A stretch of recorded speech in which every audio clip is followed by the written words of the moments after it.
So before we get to the last bit of the marathon virtuoso performance on layout, ruling, media, ornaments, scripts, and hands, in the next 75 minutes, I wanted to very quickly invite Courtney Jacobs, the head of outreach here at Special Collections, to say a word about exactly how accessible these manuscripts are and how you would go about getting in to see them.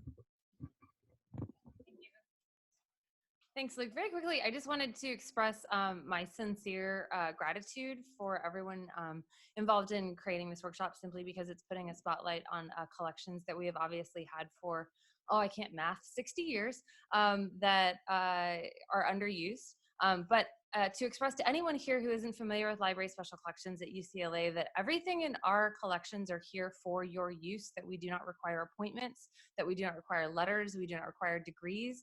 Literally all you need to come to use Special Collections and Materials is to request them in advance, create an AN account, and show photo ID when you show up. So if there's anything that you see today here in Special Collections that you would like to access in the future, please don't hesitate to request it via the OAC after creating an AN account, or to ask any one of the individuals that work in Library Special Collections for help. We'd be happy to assist you. And if there's something that we can't parse because of lack of language skills or the collection is under-processed, we are happy to help work with you on that. So please don't hesitate to ask us for help. We're librarians, and that's our job. Thank you.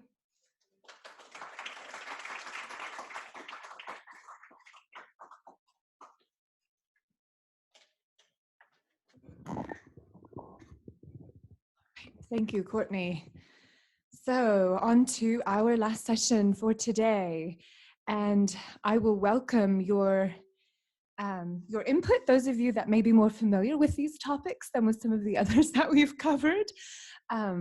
And yeah, let's dive right in, because this is going to be a particularly jam-packed hour and 15 minutes or however long we end up going. So we're going to cover approaches to layout and ruling, accommodating both textual content and visual content.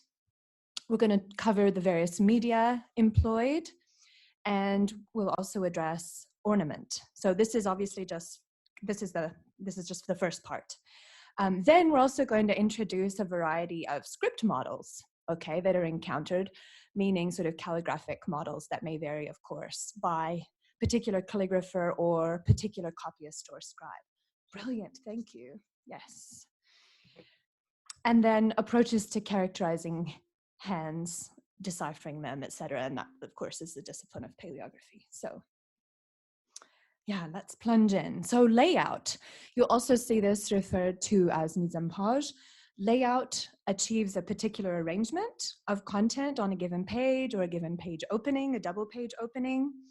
And careful layout choices ensure that you have an efficient distribution and presentation of text, also efficient to ensure that the entire text will fit in a given size volume or a given format, for example, of your writing material.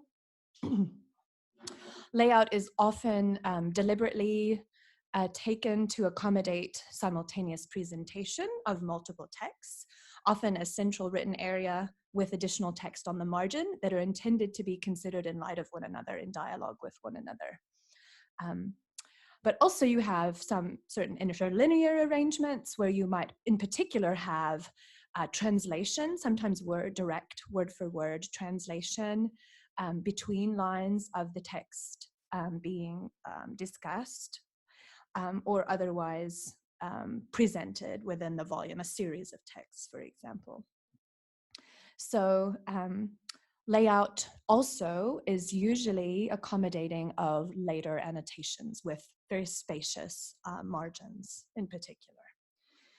So certain complex layouts serve to slow reading, to encourage lingering, devotional contemplation, and other means of interacting with the text, with the visual content, and overall with the object. So layout can be standardized so that you achieve this visual recognition associated with a particular genre or a particular work or a particular type of paratext. And we're going to talk through some examples, okay?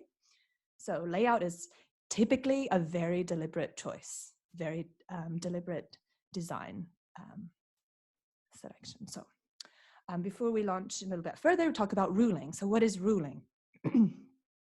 So by ruling, we tend to mean providing guidelines that prescribe the arrangement of the content and ultimately guide whoever is writing or whoever may be later painting or drawing, both the area in which they're to work. So parchment for ruling was often scored and pricked, and you'll see evidence of that. So you'll see maybe blind rules, blind scoring, may or may not be visible. But what you may be able to see, even if that is not visible to you, are pin pricks or holes, small holes that appear toward the outer margins.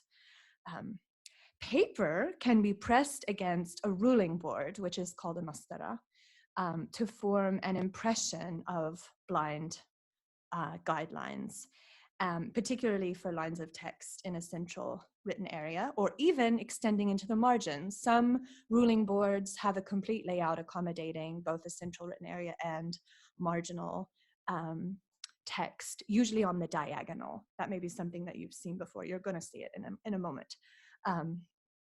And also to frame or outline an area that would eventually contain visual content or illustration. So this is an example of the impression of a ruling board that's actually visible in this particular manuscript. So what we're talking about, this, if you see this pattern looking sort of like a ladder, it's defining the outer boundaries, vertical boundaries of the written area, and then these lines are intended to guide the line of writing. Okay. There are examples of ruling boards extant, some of them in collections, maybe in some of your own collections. Didn't get an example of that here, but you'll see photographs of that in several of the references. Okay, some of the distinctive layouts that we often encounter. So a particular layout for the colophon, which is a type of paratext. Colophon is often presented in a triangular shape or a rectangular shape, distinguishing it from the preceding text. So we see this across production contexts. Triangular became increasingly popular and particularly favored in the Ottoman era, but we see it much earlier as well. So these are several different examples. If we have time, we might come back to them, but here in the meantime, I have an example. This is not as sharply delineated as some of them, but still you see the impression, the triangular impression. Let's go to at least one Ottoman one so that you can get a sense of just how far they take this. And we'll go, so the colophon typically appears at the conclusion of the volume and the conclusion of the text. So you can see this is a pretty extreme triangular shaping here. So rectangular, of course, we also encounter, not just in the early period. There's some idea of maybe that you more frequently encounter rectangular in earlier manuscripts than others, but that's not necessarily the case. So I included a nice other example, like to kind of counter that. But by rectangular, we should look at least one of these so that you have an idea of what's distinguishing this from the triangular. It will be just some sort of rectangle. So this is the colophon right here. You can see that it's been distinguished from the preceding text by kind of insetting and centering it, but it's here, and then there's more of the information that actually continues this way, but they've preferred rectangular shape than triangular. So again, the purpose of this layout is to distinguish and ensure sort of easy visual recognition of this particular paratext. Okay, another distinctive layout for prose. What do we typically encounter for prose? Usually prose is presented in a single column with ample margins. Some of these are modest, but often the margins are extremely exaggerated. And sometimes that's intentional as far as later exploitation to accommodate marginal annotations. And sometimes we actually see that that taking place. This is an example where you have some of the marginal annotations here entered. So we can see that these particularly spacious margins were very deliberate and that the copyist had in mind to include marginal annotations and for these spacious margins to accommodate marginal annotations right from the beginning. But in other cases, these spacious margins are left blank. We see some variation in this form, this general form of the single column in terms of dimension, relative dimensions and proportions and so forth across manuscript cultures, time and place. How about poetry or verse? So interestingly, poetry is typically presented in a divided column layout. So that can vary further. You could have 2 columns, division into 2 columns, or division into 4 columns. Those are the most typical. And then you might have additional text on the diagonal in the margins. That varies according to the production context, the format, the length of the work or works that are being accommodated in that particular volume, and so forth. So, here you have an example where you have text continuing here, and then also this is actually this manuscript. So you have distinct texts. And this is the opening of one here. There's an illuminated headpiece here, where separate poetic text is actually arranged on the margin. So again, sometimes we have the 2 column and then text continuing on the diagonal. So you would read the text here all the way down, and then you would continue reading before you went on to the subsequent page. In other cases, you have this situation where if you're going to follow this text, you would go on to the next page, et cetera, et cetera. And then you might come back and read this separate, distinct text. In other situations, you might have four columns. So 4 column is quite typical for lengthy works, like Shahnameh, Khamsa of Nizami, Masnavi of Rumi. These are all quite typical. So here's an example where we have a 4 column layout. And you can see that even when you have the 4 column layout, where you have a heading or an opening of a particular section, they tend to distinguish that by centering it and crossing a couple of the columns. And then I have other examples here that you can explore later. I wanted to include a few different production contexts. So in manuscript 343 here, we have a situation where we have a versified work, and it is therefore in a 2 column format. Oh, wonderful. Look at this. Thank you. This is great. Okay. Oh. Is that no? That's still not okay.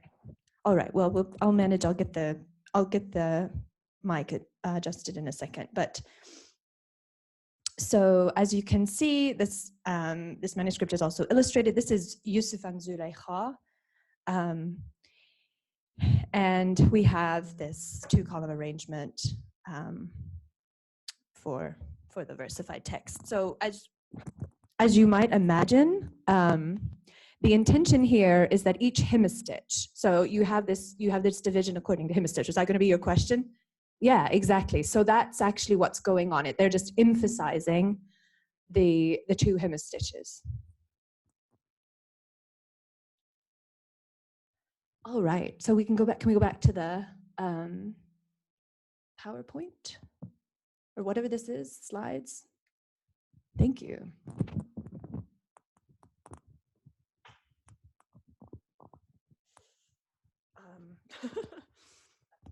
Yeah. All right, so other distinctive layouts by text even. So Qasidat al-Burda, which may be familiar to some of you. tends to have a very distinctive layout. The layout accommodates the text of the poem and the tahmis, the accompanying amplification that you usually find presented with al-burda. So typically what you have, the satr and the first few words of the ajuz of each bait fill the column width horizontally, and then the remainder of the ajuz is slanting down, and then you have the tahmis underneath, centered. So that is very typical. You'll encounter, this is just one example. This is actually a very significant manuscript copied by famous Mamluk calligrapher Az-Ziftawi. You can examine the whole thing. Well, excuse me there. By navigating, to the catalog and then to the link. Well, you will eventually be able to do that. I'm not sure why this is preventing me from following the link, but in any case, 14th century manuscript. And that is, again, so distinctive that it's possible to recognize immediately that you're dealing with the burda when you see this layout. It's pretty much not used for other texts. You see something similar that Ottoman masters of calligraphy would use for kitalar, like for pieces, calligraphic pieces, individual calligraphic pieces. It's one of the formats that they often use. Usually thuluth will be in this larger register, and then you'll have like masks centered underneath. But yes, this is pretty distinctive. You otherwise pretty much only, as far as a lengthier text, you only encounter this for the burda.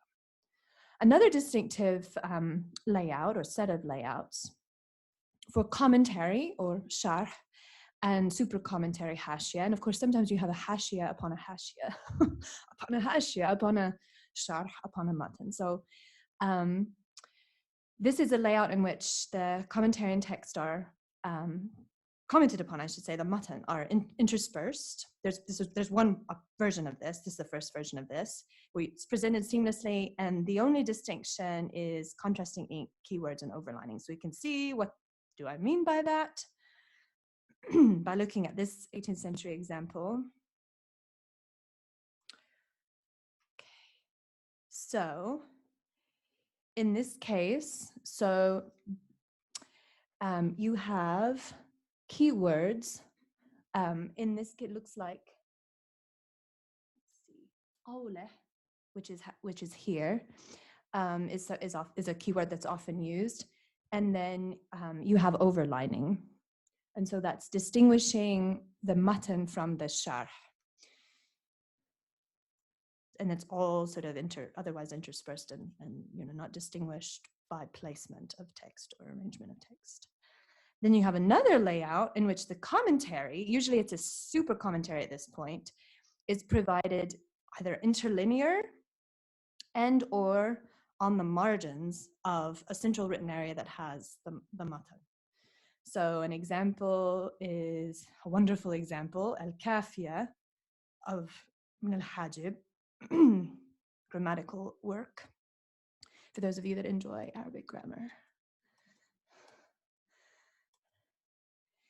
So as you can see, the lines of the matan are spaced very widely apart to accommodate all of this interlinear gloss or commentary. Sometimes gloss in the purest sense, as far as like clarifying the meanings of particular words.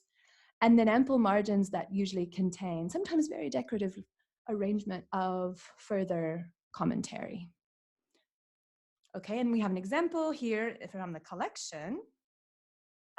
Manuscript Minasian 1363.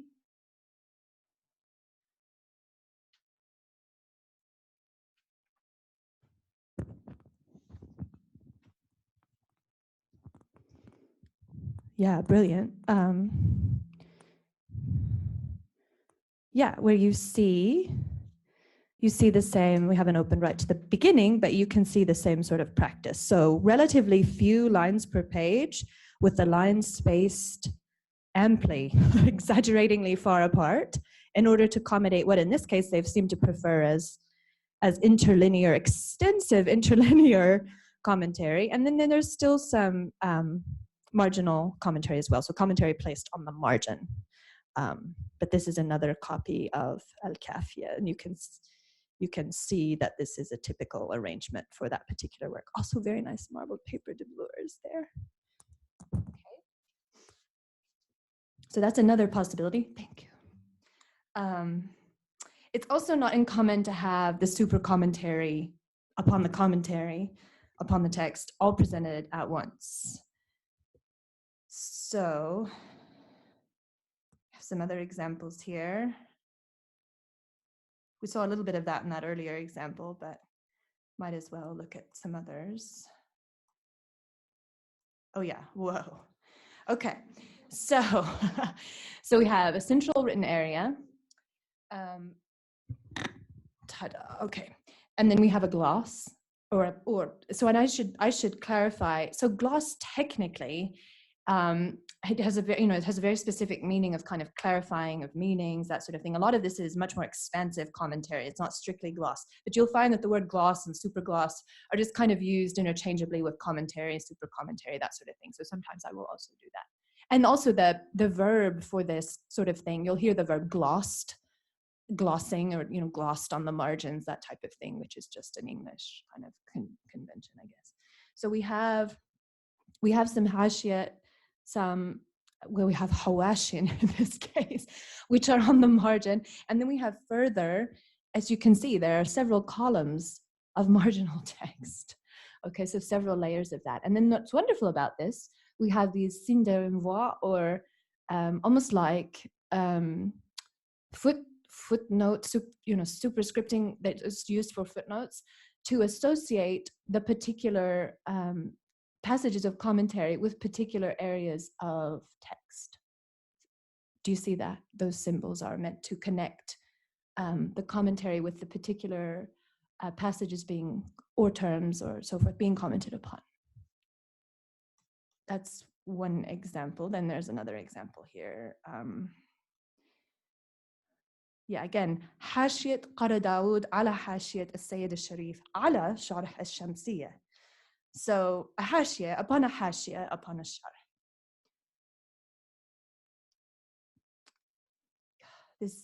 These dialectic works and grammatical texts rife with this sort of thing. Okay, so and again, it's a situation where we have the sharh presented here. Overlining probably is for the matan, if I remember. So matan and sharh are presented together. You have spacious arrangement of the lines in the written area to accommodate some interlinear glossing or commentary. And then you have the margins as well, exploited in sort of two layers. All right. It is important to note that in the context of Islamic manuscript culture, intellectual sort of history and Islamic intellectual culture in particular, that this marginal commentary is not typically the original composition of the copyist, of whoever was recording it in the margins.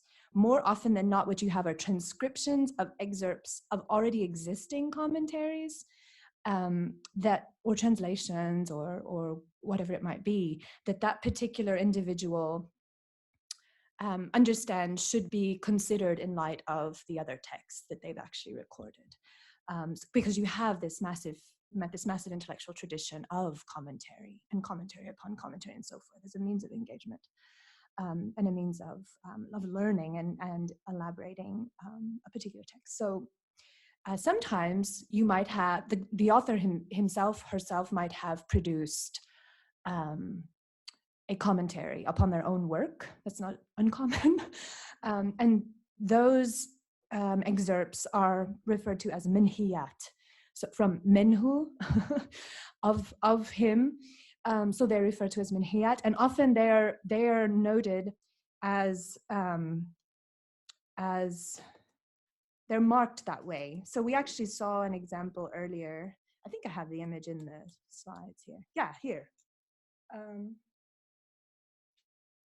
It's a little bit difficult, but this might be an example of the minhiyat, because this manuscript is full of minhiyat. This is a text that has several different works of Khatib Chalabi, and in the copyist has recorded like at least one couple of texts in the central written area, and then deliberately arranged certain passages of another work of the same author on the margin in dialogue with the text that he's actually recorded in the main written area. So when you have that situation where those marginal annotations, those commentary are attributed to the same author, then they're typically identified with this mark to say minhu, or it's usually just minhu with each one.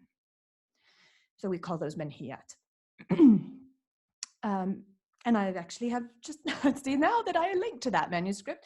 So when you're navigating through this material, it'll be even easier because there's a link right there.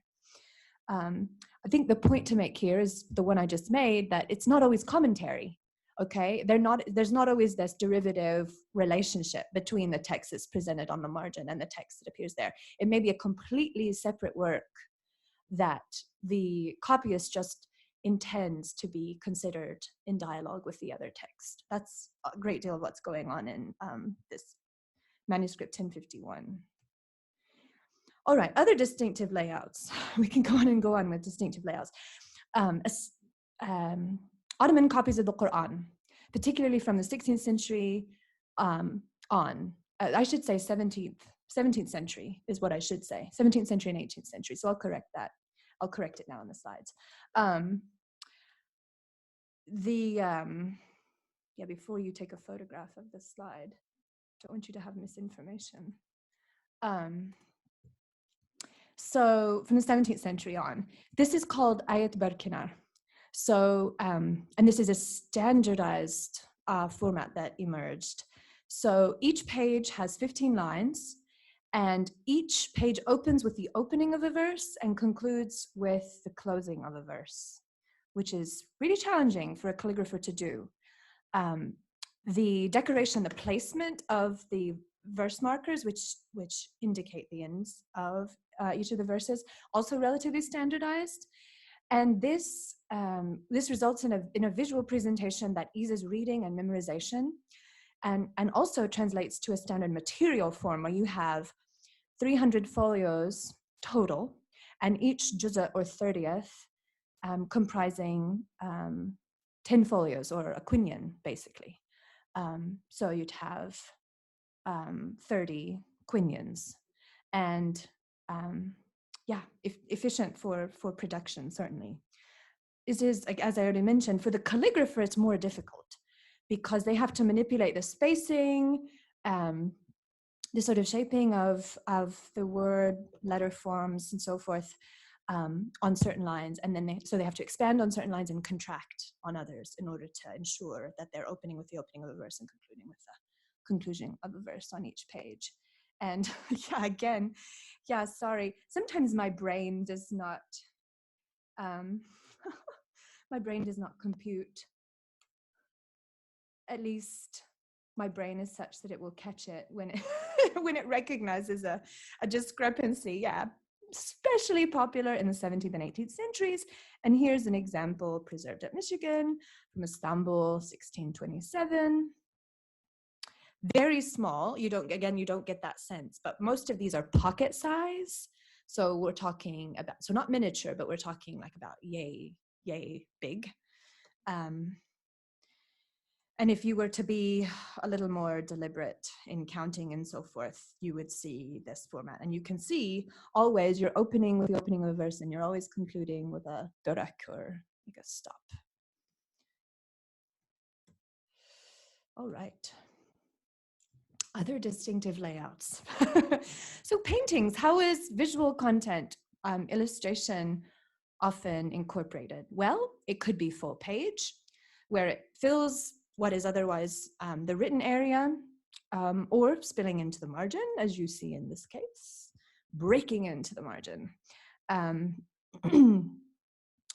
then typically even in that situation, you'll have certain fields left for a couple of lines of text in the upper or lower register. So it might be within the painting. So there might, there could be here an opening with a couple of lines and here an opening with a couple of lines, or like you have here where you have a line above and, below. So usually you do have a bit of text and not just the illustration, but it varies. Another possibility is 3/4 or half page, which accommodates more text presented along with the illustration. And these particular formats tend to be preferred for narrative illustration, depictions of sites, maps, lots of these examples. Here's a map. Why don't we look at that first? A world map.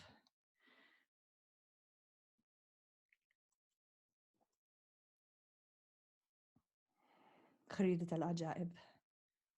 So you have a full page presentation of this mappa mundi in the,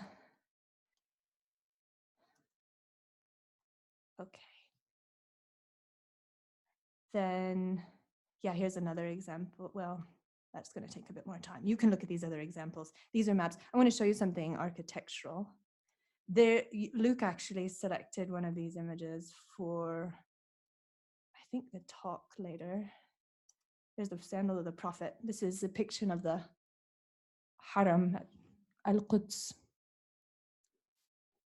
and Qubbat al-Sakhra.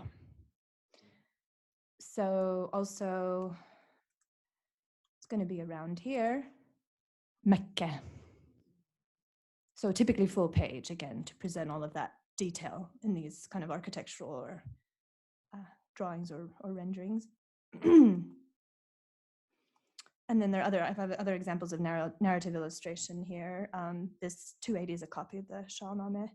This manuscript 386 has not been fully digitized because of its condition, but I do have images I would share at any time of the paintings because several different folks have been studying those. Okay, for diagrammatic illustration. So we saw a lot of this in Professor Alex's talk, Professor Alex, which is intended to be explicative, but also often technical. So presenting, part of a geometric proof, for example, or calculation related to, trigonometric calculation. Usually they're more schematic. And the drawings and paintings that comprise these illustrations are often inset, like within the text, or they're placed in the margins. But sometimes you have full page things. So this is a case where we have a lot going on in the margins in general, but we also have some diagrams that again are primarily demonstrating geometry or angles. So you get the idea. And then some of the examples that he showed already, you saw that they were inset kind of within the text. And there are plenty of other, this is a copy of the Ma'rifatnameh. Is anybody familiar with that work? The Ma'rifatnameh has a number of significant illustrations, astronomical, and so forth. Let's go, whoops, didn't mean to do that. So here in the catalog, there's an indication of where the illustrations are. Let's take a stab at, oh, but not in the Quran. I think I must have closed it.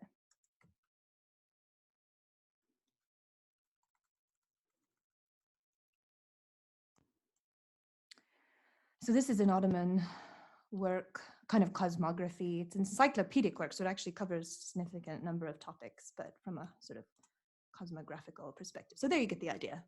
Inset, within the main written area.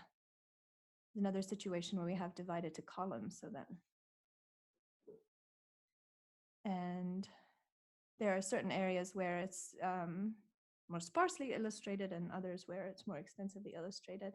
And there are a couple of world maps in here as well. So that's one, if you want to investigate some more diagrammatic illustration, it's a good one to kind of go through. think we're going to get to another. Oh, there we go. Yeah. So this half page, and then you have these more full page because of how complicated what's being presented is. There's also tables here. Okay. So sometimes it is full page, even when it's diagrammatic or more technical. Now, in the collection here, one of the biomed manuscripts, I wonder, do we have that manuscript? Oh, that's not one I had a chance to see yet. Manuscript 109. You've already seen the Yusuf and Zulaykha that we looked at the two columns, and the illustrations were inset. Those are pretty crude illustrations, but we're not going to look at 692. 692 is an example of where you would, if you looked carefully through it, I didn't have time, there might be a lacuna, a gap left for an illustration, because that's a work that tends to have a couple of diagrams in it. So it might be worth checking if you'd like to, but they may simply not be there. All right, so here, yeah, let's see what kind of illustrations are in here. Oh, well, there it is. I couldn't see it from where I was standing. Yeah, so those are fabulous. Constellations. Have some tables. Yeah, great. So you get the idea. And here, here, again, there are no what we would call rule borders, kind of visually defining with a contrasting line. But actually, if you were to look carefully at this, you would be able to see the impression of the ruling board. I don't know if you can see. Yeah, you can see it on the screen, right? You can see the impression of the ruling board. Good. So it's there, and visually through, sort of in these areas of absence, it's, suggested to you, but you don't have a definitive line. All right. Okay, so that was layout. Congratulations. Okay, media. This is going to be a whirlwind. So by media, we mean preparations of inks, pigments and dyes, which are distinct, and then precious metals that are used with writing implements. Usually, again, we're talking about a variation on the cut reed pen, which is what tends to be used for writing, known as a qalam, and then also brushes for drawing, for painting, etc. So have numerous recipes, and Alex already brought out Umdad al-Kutab, which includes a number of recipes. That was wonderful. We have them in Arabic, we have them in Persian, we have them in Turkish, and we see variation in their use and their application across the various manuscript cultures and periods, geography. So the preferred sort of elaborated color palettes also vary with the decorative style. So for example, the use of pink in 18th century Ottoman painted decoration is a way in which you can tie color palette to a particular period or style. But we do see significant use of ultramarine, which is a blue, and gold throughout and across geographic context. So contrasting ink was often used for headings and keywords, and we already saw some examples of that in what we'd already looked at. Also overlining, again, it's not underlining, it's overlining. And then for the rule borders, we often see that. Usually the contrasting ink of choice is red.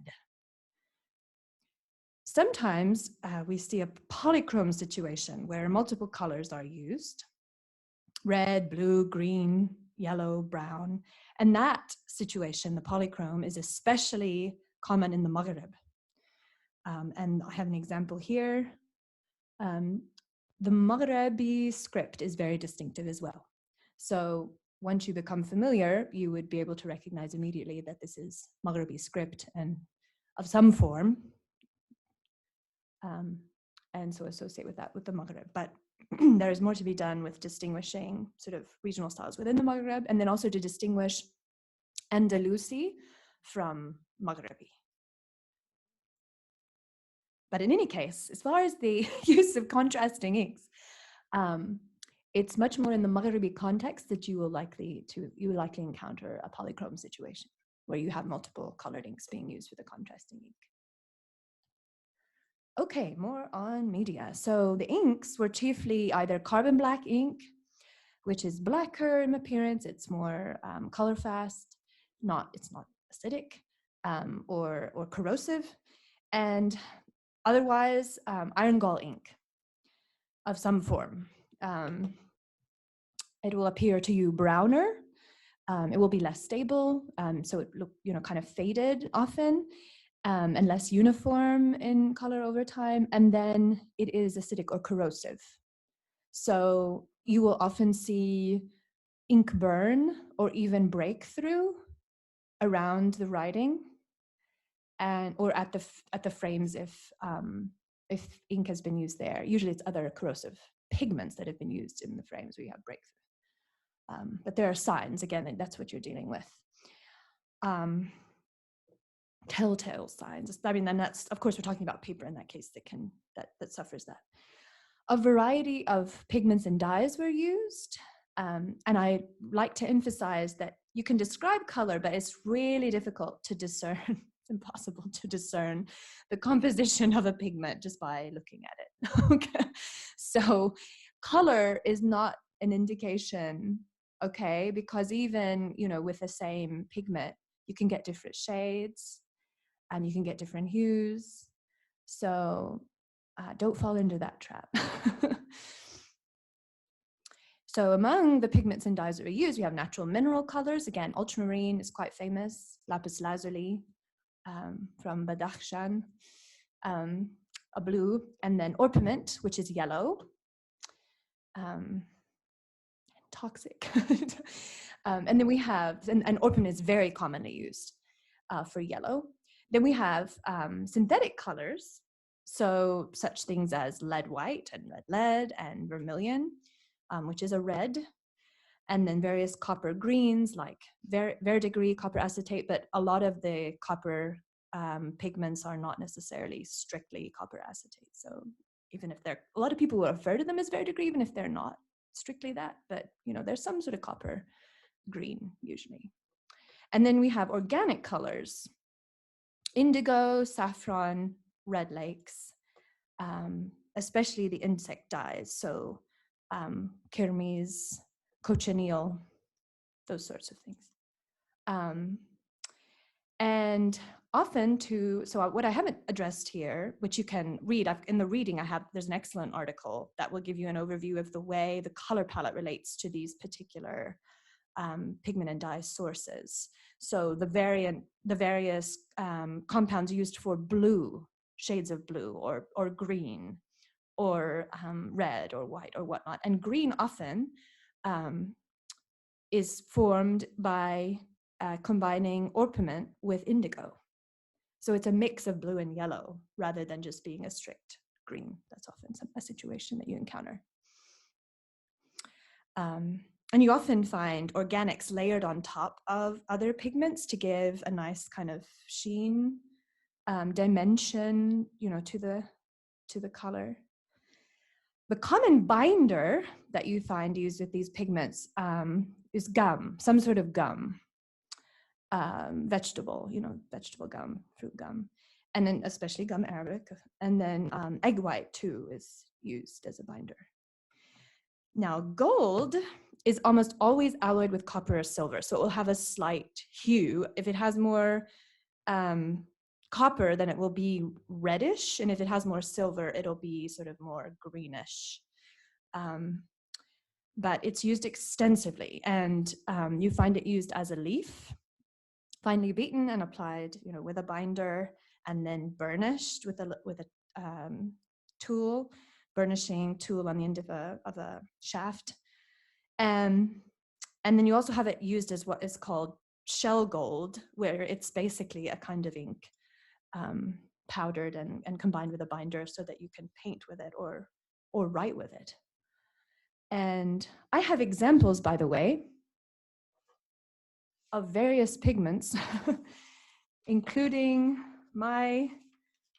I'll have these out for afterward, my rudimentary attempts at writing in gold, gold leaf. So in this case, writing with the binder and then applying the gold leaf and brushing away the excess so that you're left with writing. Because we actually find both. And those of you that are familiar with the Blue Quran and other early manuscripts like that, I mean, we find gold leaf used for writing. So I was attempting to get at how that was happening, how easy that was to do. It's not easy. Yes, so that's media. That's a whirlwind. We're gonna talk, is that it? Yeah. All right, so that's media. There's a lot more to say about that. And as I said in the reading, there's a really excellent recent article that I have in the bibliography that I very much encourage you to read. By your colleagues at Harvard, Penley and, yeah, Penley et al., Penley Knipe, who's a conservator. Okay. Painted decoration or illumination. So it's really important to note that, you know, for those of you that are especially coming from some Western tradition of book history, that illumination is used very precisely to refer to the use of gold. It does not insinuate in any way illustration. And sometimes it's used in a broader sense just to refer to decoration in general or ornament in general. You find both used, but if we're very precise, it just means use of gold in this context. That's what you'll find in the literature, Islamic manuscript literature, manuscript studies literature. So what we're talking about here, frontispieces, title pieces, illuminated double page openings, headpieces, you know, marginal decoration, frames, cloud bands, textual dividers, headings, tailpieces, finished pieces, etc., etc., etc. And we have some examples of all these things. Actually, that was the manuscript that was depicted here. I'm just realizing.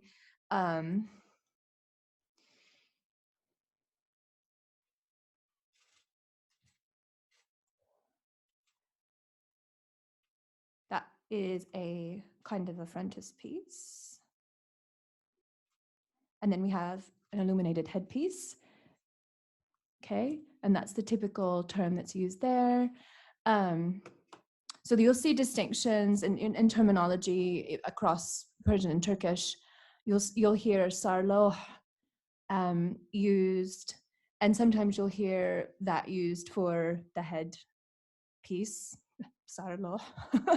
But sometimes you'll see that used actually for like a frontispiece or illuminated opening. So depending on the context.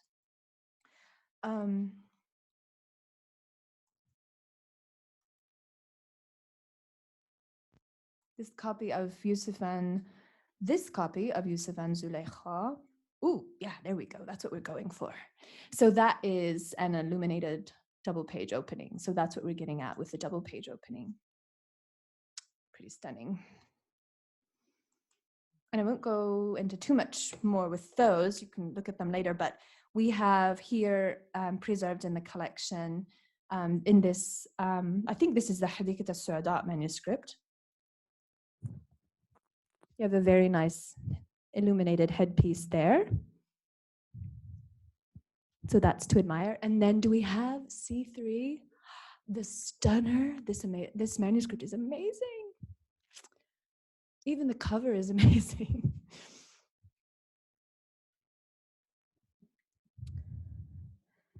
So I'm fairly sure, yeah, this is a copy of Saadi's Kulliyat. So this is a textile faced, leather edged frame cover or frame binding.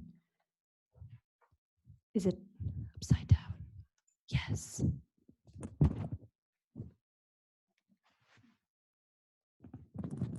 Have an inscription on the upper board here. I'm just going to see if there's a title inscription. No. Keep away from the large format, right? So we have frontispieces. In this one, you actually have the contents laid out, and you have Saadi mentioned as the author, and you have فهرست كليات مصلح الدين سعدي Sheikh مصلح الدين سعدي excuse me سعدي and yes, impressive, right?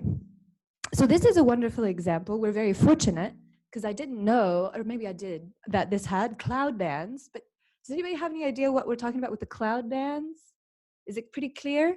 So yeah, the gold that actually forms the kind of interstitial space between lines and otherwise leaves this kind of cloud formation around the writing.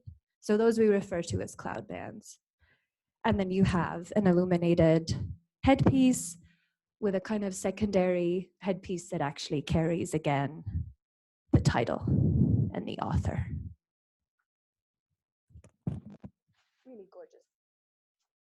Really gorgeous manuscript.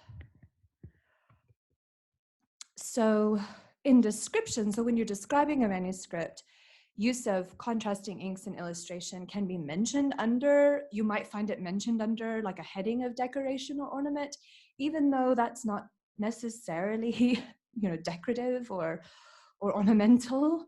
That tends to be more functional and meant to convey visual content, but it's often that there may not be a better place in, the descriptive scheme to mention that sort of thing. But it's something to keep in mind. That may be the place to put it. Okay, decorative papers. And this is another means of decoration. So decorative papers can be dyed or tinted. They can be so done in full or just in the borders. There's also silhouette papers where you have an area that is left undyed, resist, if you will. And so it leaves this silhouette form. Another way of decorating papers is, of course, through flecking, silver flecking or gold flecking, or sprinkling, you'll hear that term used. And then, of course, marbling, incredibly important art of the book for this context. And typically, these decorative papers are used for end papers, so paste downs, doublures, or fly leaves, or both. And then for borders, especially in the context of mounting calligraphic pieces, and then for facings for boards or cover material. And we've already seen some examples of that. And so a couple which you may want to explore.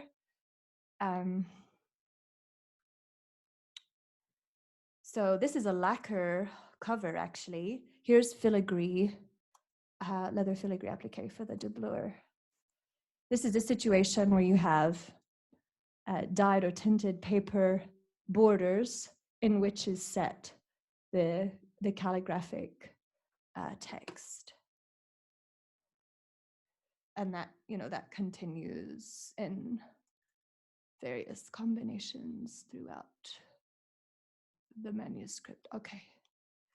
Now, this is an album, one of 4 albums preserved at Michigan, which are perhaps the only firm connection we have with Sultan Abdulhamid II. These albums were likely bound for him. There you are. And these are full of exemplary specimens of book artistry, calligraphy, decorative papers in particular. There's not very much illustration in here, but you can see some of these borders. Here's a marbled paper border for the inside of a calligraphic piece, and then here this is gold flecked and dyed. And again, this is one of 4, so you could here's silhouette. That's what I wanted particularly to show you. This is an example of silhouette paper. All right, and there's several examples in there of the silhouette paper. So you get the idea. So looking through this album or any of the other albums, they all have this same title pretty much, because this is the title they're given on the binding. So if you were to search on that, you would find the other 3, and they've all been digitized.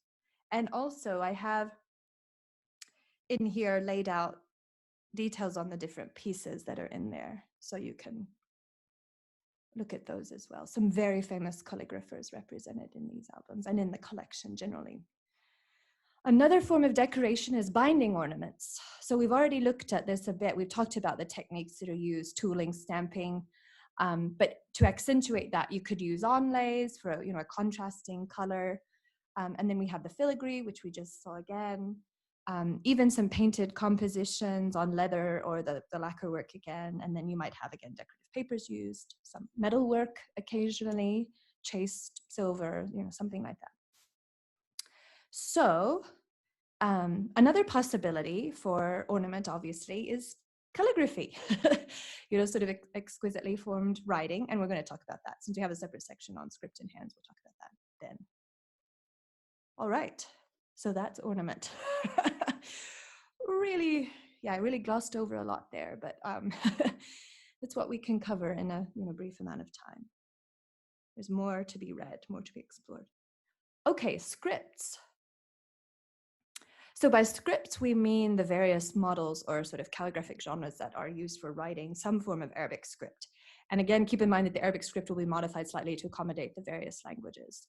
And these models are defined, and then the styles are elaborated by the calligrapher. So each calligrapher will have a slightly different approach, and their style may be handed down in their silsila and their subsequent, not murids, but their subsequent followers may emulate their style. That's typically actually in calligraphy how you train. You're trying to reproduce your master's work with exact fidelity. It's no distinction between the work of the master and the work of the student. Taqlid, that's the idea.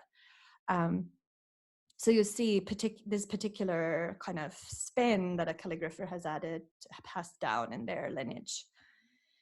The cursive scripts have been classified in this famous 6 pens attributed to Yaqut al-Mustasimi. And they're both rectilinear and curvilinear. So you have muhaqqaq, which is a larger form, and then rayhan. Thuluth is a larger form, and then nasr, and then tawqi' and riqa'. And we see these used throughout into the Ottoman period. So this actually is a calligraphic treatise that was often copied out as a kind of exemplar, a text that a calligrapher would take as an exemplar to utilize to showcase their calligraphy. And it has letter forms on the side, some of which have very amusing names, if any of you know Turkish. This one in particular, the ram's testicles. Because that's what it looks like, I guess. And then here's an example where you have, this is a copy of Select surah from the Quran. We've actually seen the cover already. There are some very interesting annotations here at the opening in Ottoman. And so we have a number of different scripts actually utilized. There's thuluth utilized here, and then we have muhaqqaq. We have, so again, primarily thuluth, and then we have nasr. And it's a little bit difficult to see, but yet it is a distinct script actually utilized here in the headpiece. So traditionally, certain scripts would be preferred as chancery hands, so used for epistolary situation, documents, and others would be preferred for book hands. And then within that also, the book hands, you'd see certain scripts preferred for transcribing the Quran. So in the Arab chancery, for example, thuluth, tawqi', riqa', ghubar, those have tended to be preferred, particularly in the early period. And then in the Iranian chancery, and then later, of course, the Ottomans like to emulate a great deal from the Persians. You find ta'liq, which can be quite difficult to read.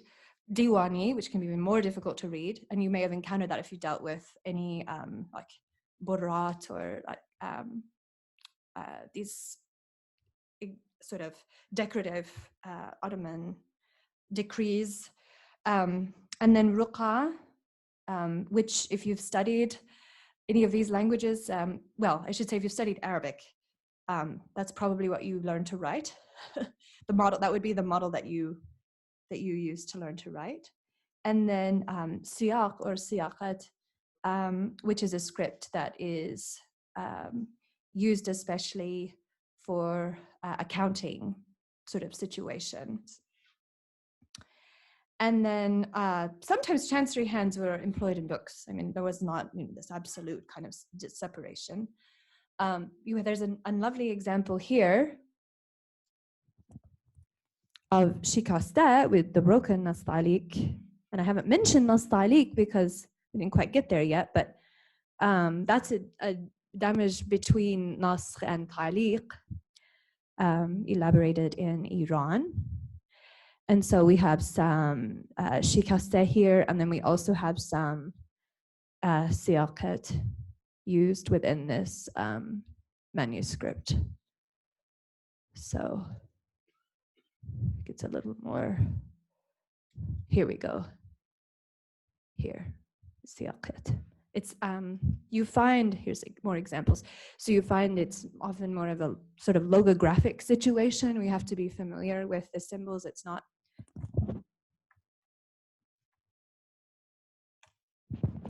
precisely what you expect. The forms may be unfamiliar initially. It's actually quite challenging.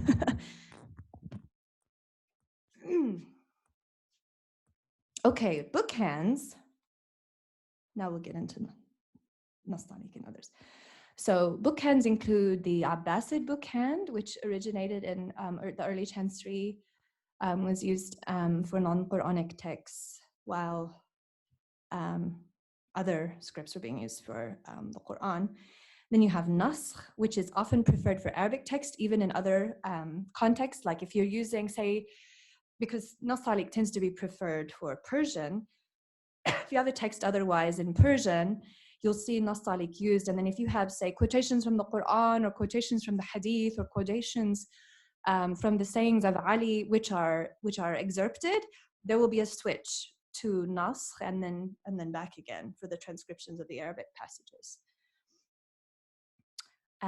Again, Nastalik, or Talik as it's known in Turkish, just to confuse you, is developed in Iran, and again, that's what's preferred for Persian and Turkish. But you see Naskh used for Turkish too.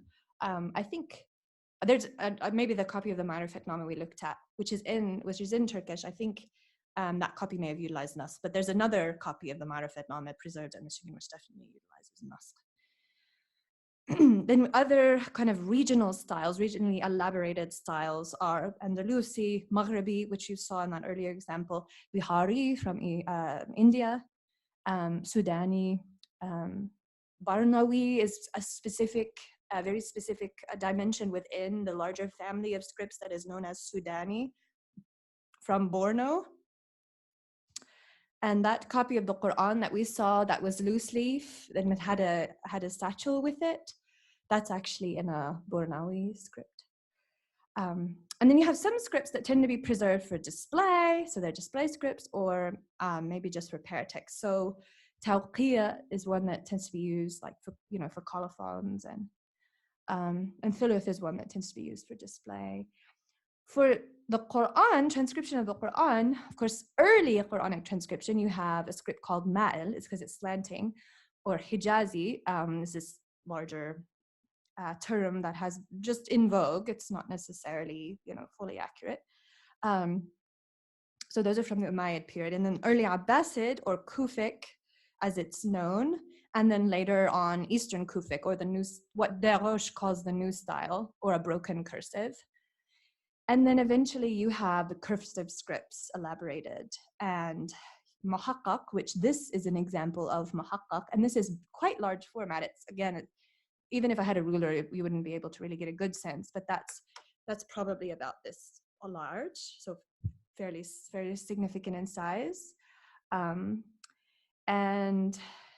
then also Rehan and Naskh. And this is likely 15th century Egypt or Syria. Okay. Now, on to characterizing and deciphering hands. So not all hands are calligraphic, okay? Just the reality. it's still valuable to characterize them as coherently as possible, especially in the interest of discerning sort of regional trends or any possible chronological trends. This is really challenging for our context because a model like Nasr tends to be fairly conservative, and the subtle distinctions that we see really don't become obvious or bring a great deal of variation, and so it actually can be really difficult to do what for other scripts is a little more straightforward and elaborate a much more detailed typology by place and by particular period. So especially again, specifically with Nasr, with other models, it's a little bit easier.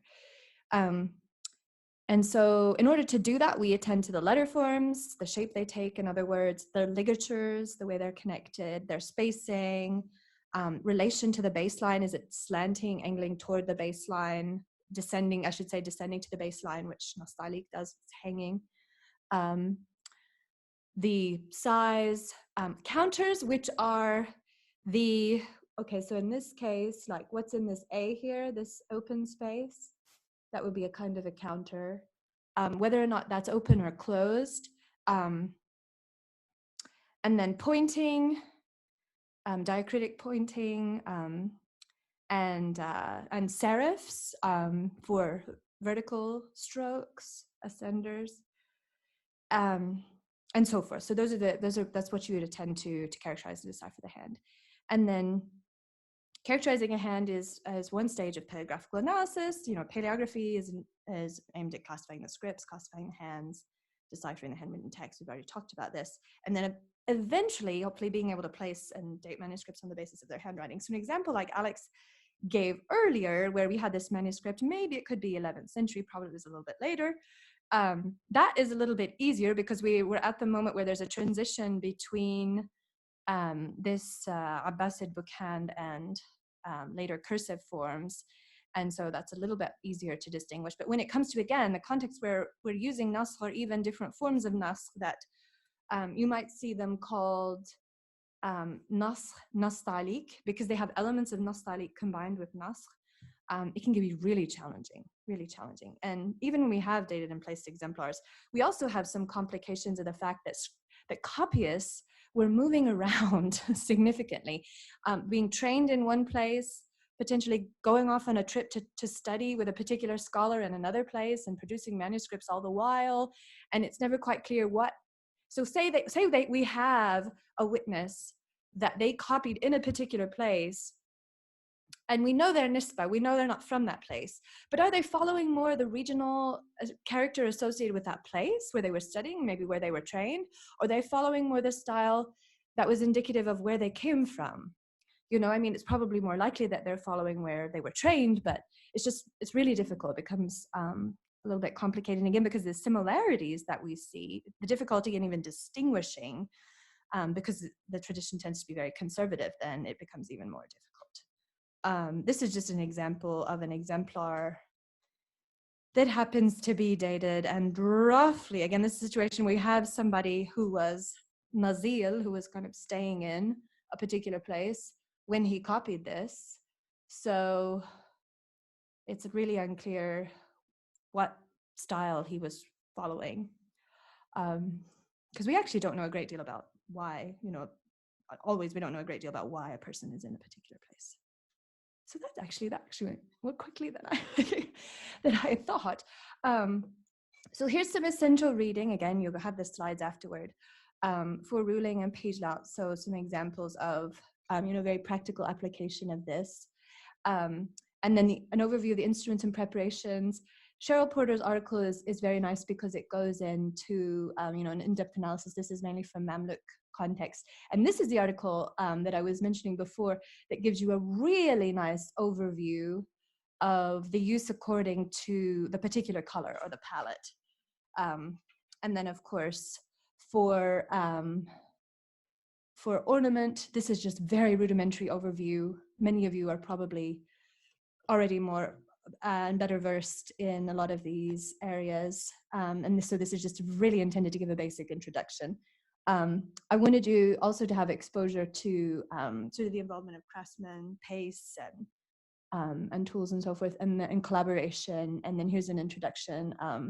Sheila Blair's book is still a very decent reference. And then Mariam Ekhtiar's work, this is really intended more for a popular audience, but it's a very nice kind of introduction to acquaint you with these different script models. And she has an object exemplary, sort of each. And then the resources for paleography, which I didn't feel like we needed to go into great detail here, especially since not everyone masters a language, but these are just, general strategies that you can use. Professor Whitcomb has an online course in paleography with specimens and models where you can actually work through paleographic exercises. He gives you instructions. He has like details of the manuscript, and there's a transcript here. And so you don't look at that first. You try to transcribe yourself, and then you check your work. So that's really useful to work through. And some additional reading and guidance on that that is here on the research guide. So that's that. I think, yeah.